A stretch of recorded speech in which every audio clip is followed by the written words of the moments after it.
हमारे साथ में एक ऐसी शख्सियत मौजूद है जो परिचय के मोहताज नहीं है और गरीबों की और किसानों की लड़ाई हमेशा लड़ते आए हैं।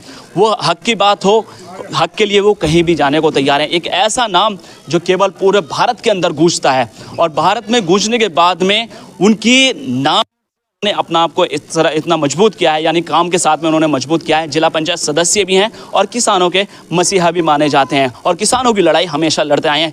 चौधरी दिगंबर सिंह, उनसे हम जानने की कोशिश करेंगे मौजूदा हाल के बारे में कि आज इस समय हालात कैसे चल रहे हैं और किसानों की लड़ाई जो किसानों के हक में लड़ता आए हमेशा उसके बारे में। तो दिगंबर चौधरी साहब, आपका सबसे पहले स्वागत है और मेरा सवाल यही है कि मौजूदा हाल जैसे चल रहे हैं सत्ताधारी सरकार के और किसानों को लेकर, उसके बारे में क्या कहना चाहेंगे आप?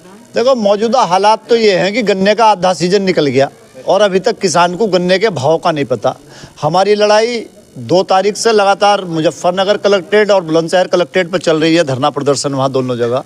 तो लगातार संघर्ष जारी है और किसान का ये दुर्भाग्य है कि इस देश को हम कहते हैं कृषि प्रधान देश, और कृषि प्रधान देश होने के बाद भी आज ये 18 विभागों में फंसा हुआ कृषि प्रधान देश है। यहाँ अगर दाल का रेट तय करना होगा तो वो कृषि मंत्री तय नहीं कर सकता। दाल का रेट अगर तय करना है तो पहले फूड मिनिस्टर के पास जाना पड़ेगा और वहाँ कई विभागों में घूमते हुए वो तब आएगा। तो यहाँ खेती और किसान ने जो आज जिंदा है वो किसान अपने केवल संघर्ष के दम पर जिंदा है, जो उसने अपनी फसलों के उत्पादन बढ़ाए हैं। और सबसे बड़ी समस्या आज किसान के लिए, मजदूर के लिए भ्रष्टाचार बन चुकी है। जो भ्रष्टाचार आज देश के अंदर चरम सीमा पर है, ये भ्रष्टाचार बड़ी एक बीमारी बन चुका है।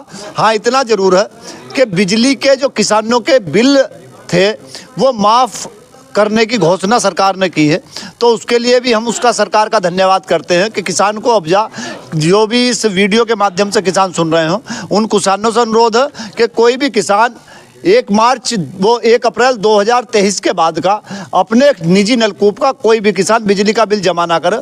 सरकार ने उस बिजली के बिल को फ्री कर दिया है और सब किसानों को बिजली फ्री मिलने का काम होगा।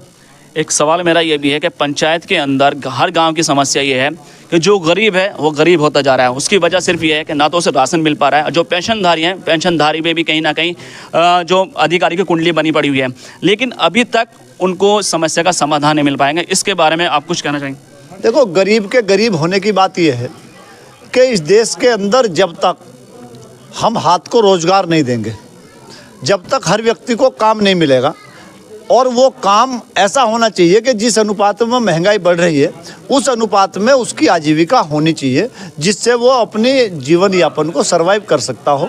तो ये रोजगार की जो उपलब्धता बढ़ेगी उसी से वो होगा। फ्री राशन की बात अगर हम करें तो ये भ्रष्टाचार उसका कारण है।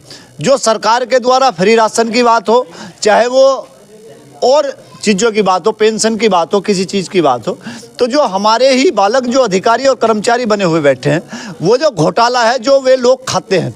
तो संगठन का काम है कि पात्र लोगों तक राशन पहुंचना चाहिए और पात्र लोगों तक जो भी सरकारी सुविधाएं हैं उनके लिए भ्रष्टाचारी जो अधिकारी हैं उनके साथ संगठन का लगातार संघर्ष जारी रहता है और वो संघर्ष जारी रहेगा।